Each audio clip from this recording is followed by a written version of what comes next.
Hey guys, welcome back to my YouTube channel. As you can tell by today's title of the video, I'm going to be talking about all the books that I read in January. I think I read about 13 books this month. This month was filled with a lot of highs and lows. It did a whole lot of this, but nonetheless, I still had a lot of good reads this month. Sorry for the gloomy vibes. It's a little dark. There's like no sun. It's just clouds in the sky. So I apologize for that, but it's kind of a vibe, I'm not gonna lie. It's putting me in a mood. I feel kind of like mysterious, you know. Anyways, let's talk about the books for this month. The first book I read this month was From Lukov with Love by Mariana Zapata. And let me just say first and foremost, when they said slow burn, they really meant slow burn. I'm talking about there's only a couple pages left in the book and nobody has made a move yet. It was well worth it in the end. I'm not gonna lie, it was really worth it. Usually I'm not a fan of a slow burn being dragged out that long. Mariana Zapata's writing has a way of making you forget that you're reading a slow burn, and she gives you just enough crumbs to keep you craving more and more and more. And then when you finally do get the full entree, it hits. So it's a sports romance. It's about figure skaters. So the story follows Jasmine and Ivan Lukov. So Jasmine is this figure skater. Her old partner ditched her. She's never reached that climactic part of her career. Ivan Lukov is the complete opposite. This man has won medal after medal after medal. So Ivan is in need of a partner. So him and his coach ask Jasmine to join them. And from there, that's where the story kind of takes place. Let me just say, I really enjoyed this book. I was smiling and cheesing. I loved the banter. Ivan Lukov, love you, babe. So cute. Jasmine, such a strong character. And overall, I would give this book 4 out of 5 stars. It was a good start to the month. We'll definitely be reading more by this author, but I have to be in a certain mood for it because, you know, this book is thick. I've seen all her other ones and they're way thicker than this. So I'm gonna give it a couple weeks before I hit up another Mariana Zapata book. Okay, the next book I read for the month was another hit by Miss Sally Rooney herself. I read Conversations with Friends, and let me just say, I love this book. Lived, laughed, and loved this book. I have so many lines that I underline in this book, and I think about this book constantly. Sometimes I just flip through the pages just so I can see what I underline and relive this moment all over again. This story follows 4 people, but it's told in Francis's point of view. Francis, Bobby, Melissa, and Nick. Francis and Bobby are best friends and they perform poetry together, but Francis writes the poetry. Bobby just performs it with her. They meet Melissa, who's a well-known photographer. Melissa kind of pulls him into her world, and that's where they meet her husband, Nick, Melissa's husband. Francis and Nick kind of start to form this connection and this relationship. Francis is a very flawed character, and I could see myself a lot in her, minus the having an affair with somebody's husband. Would never, could never. I rated this book 5 stars. She just has a way with words. Things that I think subconsciously but would never think to say out loud. She does it. The next book I read for the month was Binding 13 by Chloe Walsh. First and foremost, let me just say, why was this book 600 pages? Look how big this book is.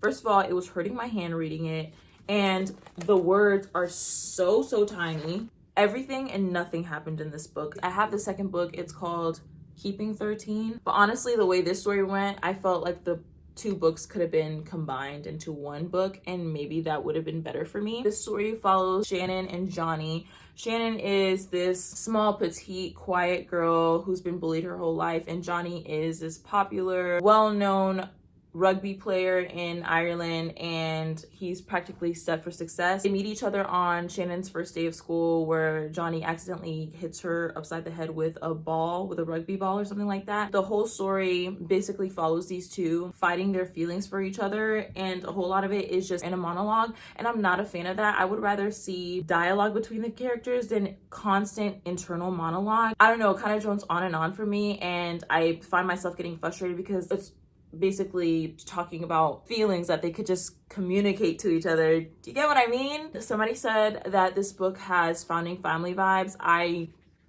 Where? Maybe I'll see it in the second book, but I'm putting off the second book because this book kind of put me in a slump, and I really don't want that again. And the next book is 600 pages, so I really have to mentally prepare for that. Overall, I'd give this book 3 stars. There are trigger warnings for domestic abuse in this book. A lot of things going on in there. It's a very heavy book at certain points, so be aware of that if you do decide to pick this book up. But yeah, Binding 13. Let's talk about Book Lovers by Emily Henry. Overall, I did enjoy this book more so in the first half of the book. The second half kind of fell flat for me. This book centered more around Nora's relationship with her sister. It started off really strong. After the second half of the book, I just kind of lost interest. I rated this book a 3 out of 5 stars. So Beach Read still stands as my favorite Emily Henry book. Even though it wasn't one of my favorites, I always enjoy Emily Henry's writing, and her banter is just top notch. Her characters are always so witty. The next book I read this month was In a Jam by Kate Canterbury. It's a little small town romance. For me, this book was boring. So I felt like we got more with Shay and Jenny, which is Noah's niece, than we got any interaction with Shay and Noah. I feel like they barely spoke to each other throughout the book. I forgot what I rated this book on Goodreads, but I think I rated it 3 stars, but I think I was just being generous. Honestly, it's kind of a 2-star read for me. I finished the Addicted series this month, and let me just say, this feeling is bittersweet. I'm sad that it's ending and we won't get any more books with Lily and Lo's point of view, or like a whole book dedicated to them. Or maybe we'll see their point of view in the epilogue novel. I'm not sure. I have to say, this series, going into it, once I got to Ricochet, it was wraps. I completely fell in love with these characters. The character development in this book, the character development in this series, 10 out of 10. You don't only just fall in love with Lily and Lo's character, but you fall in love with everyone around them. Rose, Connor, Reich, Daisy. Sometimes I even looked forward more to the conversations between all 6 of them more than the relationship. Not too much though. The founding family part was just superb. I've never seen an author do it that well. I feel like I'm reading about actual people.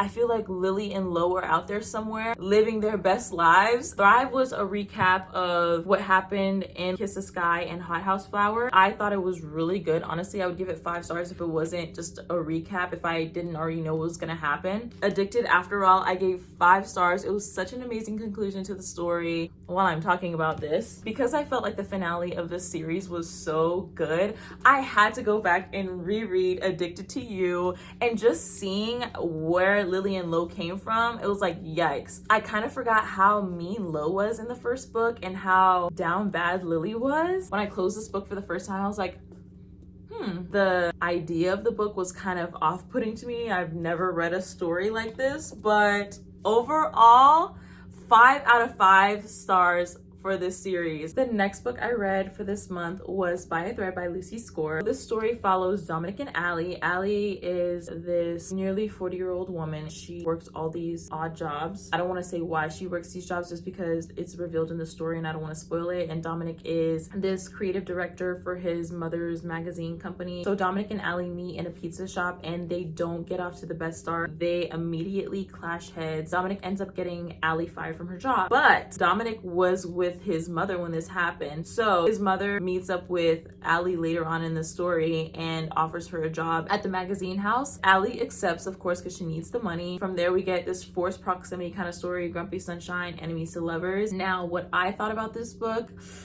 I'm gonna immediately say I gave this book 2 stars. She's almost 40 and Dominic's in his 40s. And for being such grown people, I felt like they were so immature. I felt like I was reading about high schoolers. And maybe if they were younger, I'd give this story kind of more grace room. The last 4 books I read for the month, I'm kind of gonna speed through because I did a in-depth reading vlog on these books. It was my Reading Sad Books vlog. If you haven't seen that, you should totally check it out and support your girl. I read Brightside by Kim Holden. I rated this book 3 out of 5 stars. It was a very emotional story. I feel like the only reason why I gave it 3 stars instead of 2 was because the ending kind of made up for the long, dragged out beginning of the story. Then I read All the Right Places by Jasmine Niven. I really enjoyed this book. Finch is this kid in high school who struggles with suicidal thoughts. Violet is someone who's struggling with grief from her sister's death. And they meet on the school's ledge on a bell tower. They're both like contemplating their existence and they kind of save each other in that moment. From there, Finch pursues Violet and they end up doing this school project together. Spending time together, Finch feels like he can only be himself with Violet, and Violet is finally getting better and she's becoming more of her newfound self. Overall, I give the story 4 out of 5 stars. Then I read Every Last Word by Tamara Ireland Stone. This is a YA novel. It follows this girl named Samantha. She suffers from OCD. It gets in the way of her day-to-day life. She has these toxic group of friends and she doesn't really feel like she belongs with them anymore, even though she's been friends with them her whole entire life. And she finds this place through this girl Caroline. She finds Poet's Corner, and it's a secret spot under their school's theater where a whole bunch of kids meet up to read their poetry. So it is a form of therapy for these kids. There, Samantha meets AJ, they get closer, and the story progresses from there. I rated this book 4 out of 5 stars. It had me hooked from the beginning to the end. I was never bored. I did not foresee that plot twist at the end. I mean, I know it said on the back of the book that there was a twist, but nothing like how I imagined. We have the last book of the month, Before the Coffee Gets Cold by Toshikazu Kawaguchi. It's a collection of short stories. I can say I really enjoyed the second half of the book over the first half of the book. A lot of parts in this book were repetitive. Okay guys, we have made it to the end of this video. Thank you so much for watching. Let me know if you read any of these books in the comments. I'd love to hear your opinions about them. If you agree with me, if you disagree with me, let's chat about it. You can also let me know in the comments what you guys read this month, what you plan on reading in the month of February. Yeah, but that is all I have for you guys today in this video. I will see you in the next video, guys. Bye.